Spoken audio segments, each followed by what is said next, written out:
All right, fix the priming system on 6-pack here. Lee had me send it back in and the invoice for more than I paid for it. And they kind of itemize things, but it's hard to tell what they replaced or if they replaced the whole thing. Notice there's a different priming stem, but the indexing pin is still the rounded style, which I think works better than the pointy one. He mentions the tool head and the base. This top plate, hard to say. I really can't tell if anything is what I sent in. The only thing did come back, they had me send everything in, so my accessories, I could tell, were the same. They're dirty and, marked up. But anyway, got it back. Priming 9mm, pretty good, not too many problems. Switched over to 223, and it all fell apart. Don't know what the deal is, but there's something. And I can't remember who it is. They commented and said they've experienced the same issue. 9mm great, 223 not so great. And a lot of people have no problem with it, so I don't know. All right, well, the way I fixed it,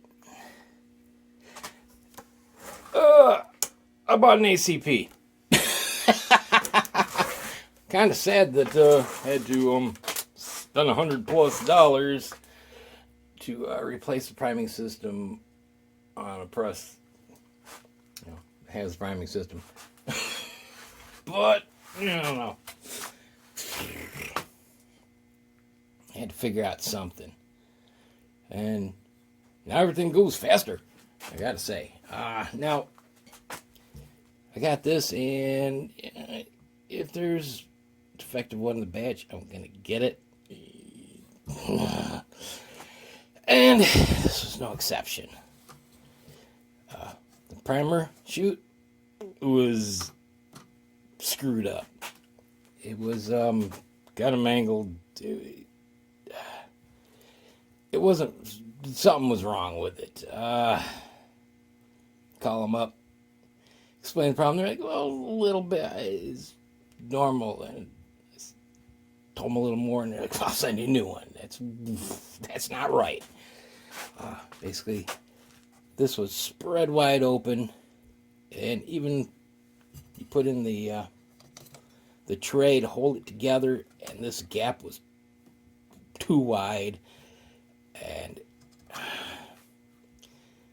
they come out. I was getting a lot of flipping and primers on top of each other, and problems.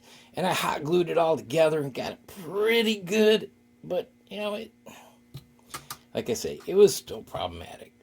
So the new one works much better. It's not 100%, but it is much closer. Because it just primed 100 cases, 9mm, and I had 2 or 3 flip and 1 or 2 override on top of each other.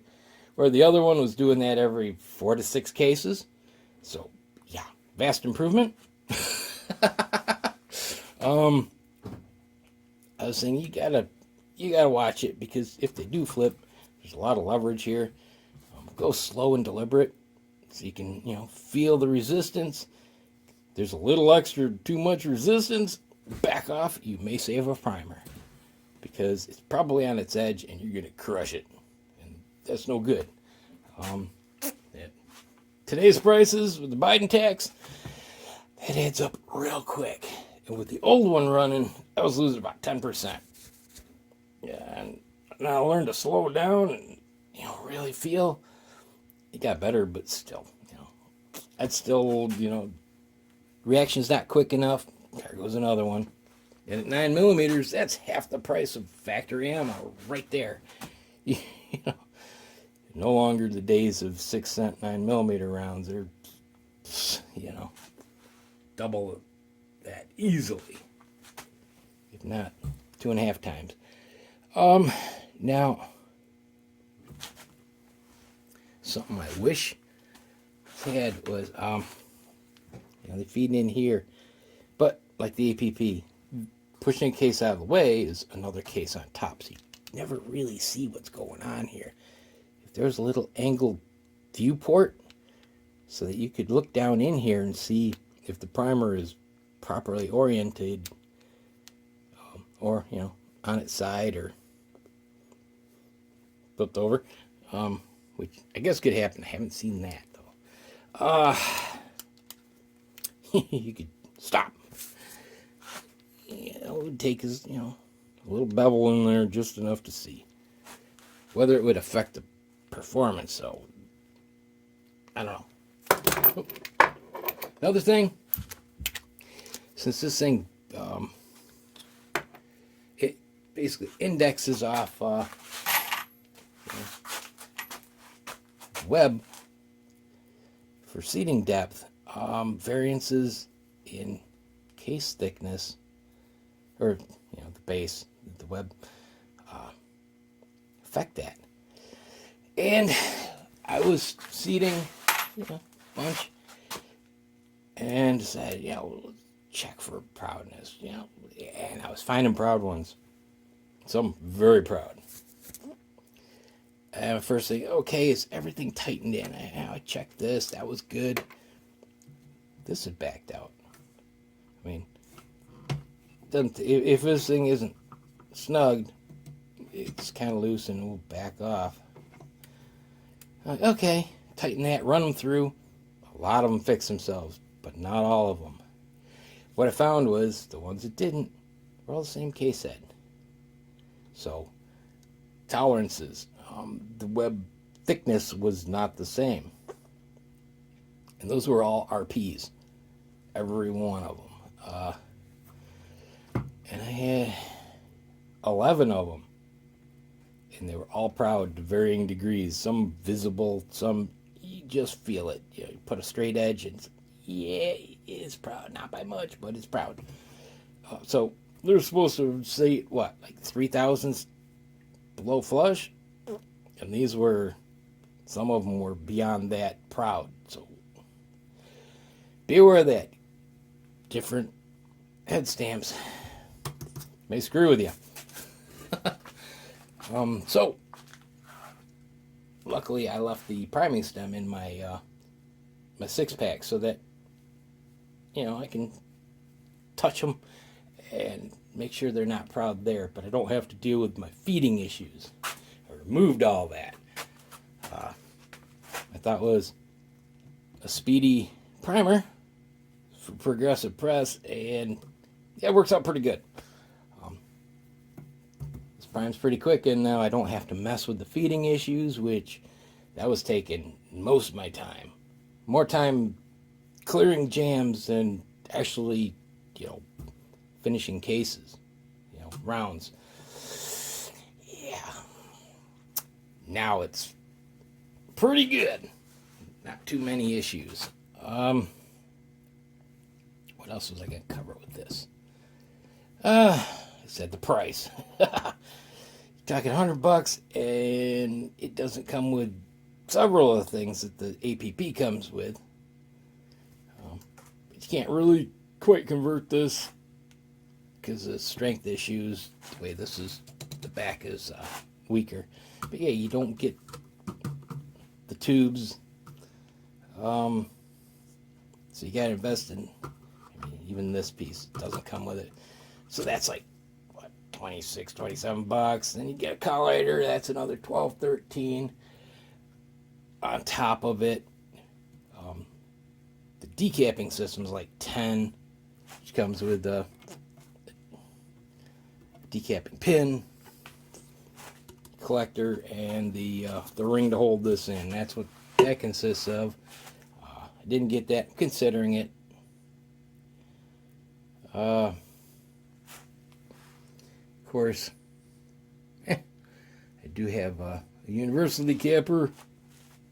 I can just fit to it, so may even be less hassle.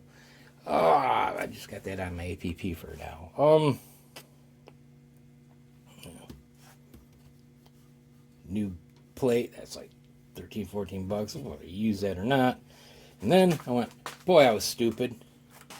I should do is get another one, mount it here. Put the APP and the ACP side by side. And not have to worry about swapping them out. Because this thing doesn't take much force. It can sit right here. I can reinforce that easily enough. And just... it wouldn't really take up much space because there's not a lot of stuff that goes to it. You know, it doesn't do a lot of functions. You can do some stuff, but like I said, since the back is slotted for this, there's a lot of strength taken out, so you're limited. But anyway, yeah, I just gutted that.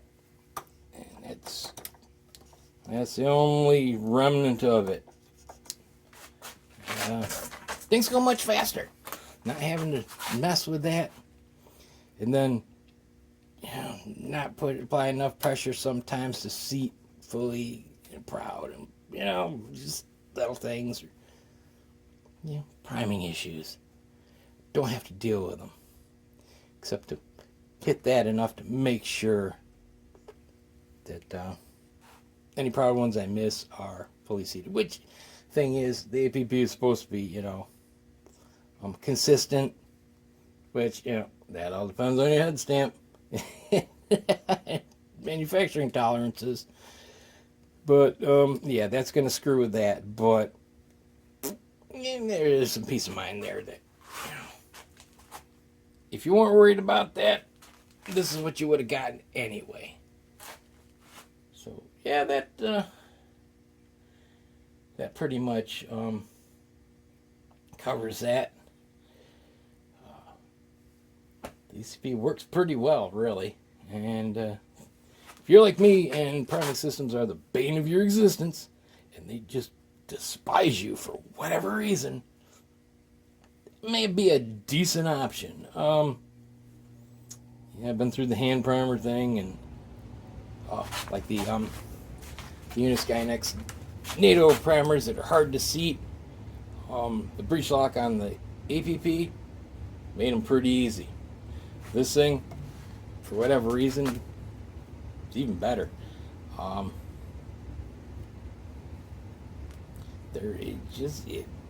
Little, I don't know why. I mean, it's the same amount of leverage you would think. I don't know. Except on the APP, it's kind of like the coax. It's a single at the top up here. So this is much faster. a lot less work. You don't have to handle the primers and stuff. So there's also that for people who don't like to touch primers.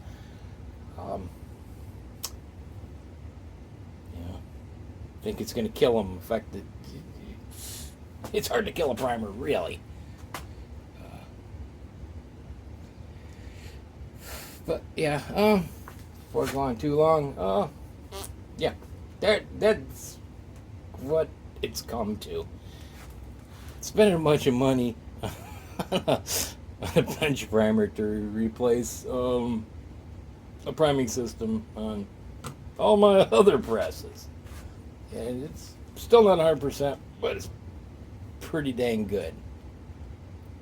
Alright, well, I'll leave you with that. Have a good one. God bless. See ya.